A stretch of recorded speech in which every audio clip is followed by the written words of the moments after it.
As election season gets into full swing, a group of tech companies has expanded a partnership to work with each other and the U.S. government to help combat the spread of misinformation and mitigate election interference. So the group originally started with Twitter, Microsoft, Google, and Facebook. It's now expanded to include Wikimedia, LinkedIn, owned by Microsoft, Pinterest, Reddit, and Verizon Media, in addition to numerous government agencies such as the FBI and Homeland Security. But you'll start to see some of these changes across platforms that you visit. For example, Twitter has already removed thousands of QAnon conspiracy accounts and bots to try to control the amount of false information you'd see in your feed. Both Google and YouTube will be banning videos and ads that encourage election interference or contain information obtained through hacking, so say campaign emails or private videos or anything of that nature. And on Facebook and Instagram, you'll soon be seeing links to their voting information center, which is promising to be a source of quick and accurate voting information, like how to get absentee ballots and a number of other things. So the coalition of companies doesn't have an official name yet, but it's bound to expand as the election nears, so expect a lot of changes to be happening on those different platforms. You can read more about it at digitaltrends.com. There are a whole lot of Apple rumors starting to pop up today about what could be in store for their announcements over the next couple of months. So let's go through some of them. So known internet Apple rumor leaker John Prosser posted some dates today saying that Apple will stagger the releases of their new devices, with a new Apple Watch and iPad being showcased the week of September 7th. And then he said the iPhone 12s would be announced via a virtual event sometime during the week of October 12th, probably on Tuesday the 13th. That's usually their day to announce things, Tuesdays. But according to a number of prognostications online, Apple could be releasing up to 4 new iPhone 12s, with talk of all OLED screens, advanced stabilizers for the cameras, new augmented reality functions, and a bunch more.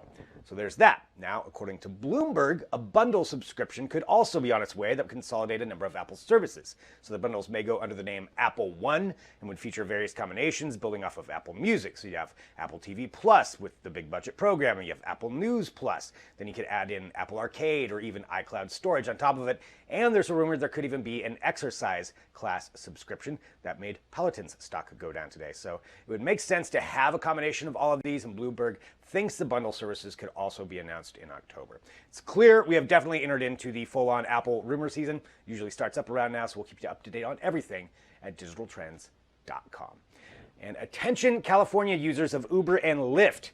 Your apps may stop working soon, and that's because both companies have said they most likely have to shut down operations for several months or cease them altogether because of the results of a judge's ruling earlier this week. So the context here has to do with California's landmark AB 5 statute, which mandates that all gig economy companies like Lyft, Uber, DoorDash, etc. classify their workers as employees rather than contractors. So that would mean minimum wage, workers' comp, benefits, all the things that come along with that. And Uber and Lyft have fought this ruling in both legal and PR ways, but a preliminary injunction on Monday said the two companies must institute the changes within 10 days. So the preliminary injunction was the result of a lawsuit brought against the companies in May from the California Attorney General, which sought penalties which could run into the hundreds of millions of dollars.